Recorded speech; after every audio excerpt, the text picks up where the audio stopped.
Right now at midday, we continue to follow breaking news. People all around the world, they woke up to a major cyber outage this morning, disrupting flights, banks, and several global businesses. Ariana, we now know this is all because of an issue at CrowdStrike. That's a cybersecurity firm. That's right. CrowdStrike confirming that the outage is not from a hack or security breach. Earlier today, the CrowdStrike CEO issuing an apology for this worldwide outage. We're deeply sorry for the impact that we've caused to customers, to travelers, to anyone affected by this, including our companies. So we know what the issue is. We're resolving and have resolved the issue now. It's recovering systems that are out there. So we have team coverage from every angle here on this story this morning. We have been following this for you. We're going to kick things out to 11 Alive's Jerry Carnes. He is live from Hartsfield-Jackson International Airport. Jerry, we know these airlines are slowly getting these flights back in the air, but a lot of passengers are still wanting some answers. No doubt about that, Aisha. Good morning. Even though Delta, United, and American Airlines all telling us that they have some flights now taking off, it's going to take quite a while to get operations back to normal here at Hartsfield-Jackson. Take a look at this. This is the line of airline passengers waiting to get up to the Delta desk and talk to an agent. Most of them are trying to rebook flights that have been canceled. The line goes all the way back through baggage claim. We talked to one man a little bit earlier who told us he's been waiting 2.5 hours and he's still not even near the counter yet. Delta has acknowledged that this situation is going to impact flights throughout the day today. We've already talked to one traveler who says that his Saturday flight has already been canceled. This started last night and it has blossomed. Passengers arrived to find a crowded, chaotic Hartsfield-Jackson International Airport, many of them unaware of the cyber disaster waiting here. Right now, no flights are taking off. This has got to be a joke. Not a joke. Man, come on, man. All dressed up with nowhere to go. At the Delta counter, eager travelers are able to check in, passing information displays that claim their flights are on time. At the gate, they get a rude awakening. They wasn't really communicating with us or telling us anything except that the system was down. Everyone's like, what system? The cyber issues began Thursday night. Frontier Airlines briefly grounded flights. By Friday morning, Delta, United, and American were doing the same. Some passengers arrived at the world's busiest airport to conflicting information.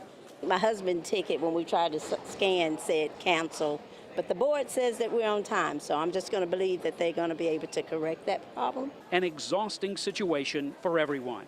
They have me booked on a flight for this evening sometime, but that's another day in the airport. I'm too old for this.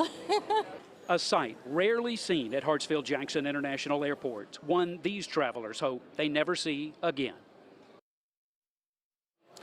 And here's a live look as a Delta employee passes out water to some of the passengers here. Again, many of them waiting in line, trying to rebook flights, and it is taking a while. We talked to one lady here who tells us that her flight was canceled yesterday. She went to a local hotel to spend the night, found that they had been hit by this cyber incident. She couldn't check in, spent the night on the floor in the lobby. Back to you guys. Wow, Jerry. Okay, so let me acknowledge water is good. That is a necessity. But let's talk about anything else these airlines are doing for these passengers. Yeah, Delta is among the airlines today providing waivers for anyone whose flight has been canceled or postponed. If you rebook a flight on Delta before July 24th and there is an increase in price, Delta will cover that. Back to you. All right, Jerry, thank you. Liza Lucas, she joins our team coverage live from downtown Atlanta. And Liza, we've been checking in with banks today, major corporations, just one of the entities that's been impacted by this global outage. Do we know exactly how these disruptions are impacting the day-to-day life for Georgians? Good morning, Ariana. Yes, well, we've been working our sources behind the scenes, and we can confirm to you from Truist Bank. So if you're a Truist customer, definitely listen up that all the branches, care centers, digital banking services, they are open to serve clients. So that's some encouraging news. We also understand that Bank of America and Wells Fargo websites are all functioning. Some more good news. And then our sister station in Charlotte, we've been in touch with them. They have confirmed just moments ago that ATM services for First Citizens, Chase, Bank of America, Wells Fargo, and Truist are all working. Now, that being said, we have checked in with our financial experts. Andrew Poulos among those who says it's still very early to understand the scope of the disruptions. He says the important thing, though, is not to panic, but also says there's a lot that remains to be seen as we watch this situation unfold globally as well as locally. So the question is which banks are affected, who is being impacted, is your credit card affected, is your bank account affected? We've got to remember it's a Friday. Probably millions of workers are being paid today. Yes, of course, if you're waiting for that payroll, you may be one of those that also has your payments going out on auto pay. Of course, those are things that you want to be checking in on. We do know the Georgia Department of Revenue site is currently down. I'm told by the state that most of those customers are required to pay electronically, so you're going to have to wait until the system is back up to process any of your payments. And when I asked about any potential penalties, the state basically says that they're going to address that if and when the time comes. The deadline is Monday, but they're hoping that the situation will be resolved by then. Live in Atlanta, Liza Lucas, sending it back to you. Liza, thank you. So let's walk it back a little bit. How did we get to this point? 11 Alive's Bobeth Yates joining us live. Bobeth, you actually talked to a cybersecurity expert about this. That's exactly right, Aisha. And what they told me is that airports and banks aren't the only industries that were impacted by this massive outage. You also had medical centers and businesses all across Metro Atlanta and the U.S. who've spent the morning trying to get their system back online. So how did we get there? Now, we're told the global outage began with a software update that impacted computers operating Microsoft systems. Now, the outage caused technical problems stemming from the cybersecurity firm CrowdStrike. Now, the company provides an antivirus software to Microsoft devices, and overnight they detected the latest a defect in their latest software update.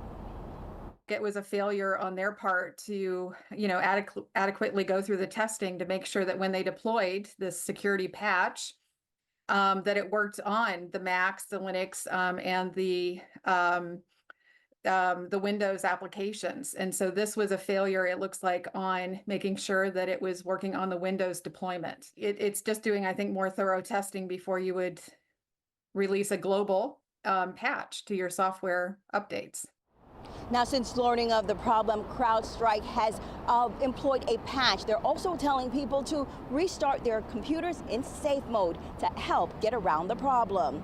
Live in Midtown, Bobeth Yates, 11 Alive News. Bobeth, thank you. Of course, we will continue to follow these outages and bring you updates as they come in. We have more coverage on 11alive.com. Just look for this story. It's going to be smack dab in the middle of the homepage. All right.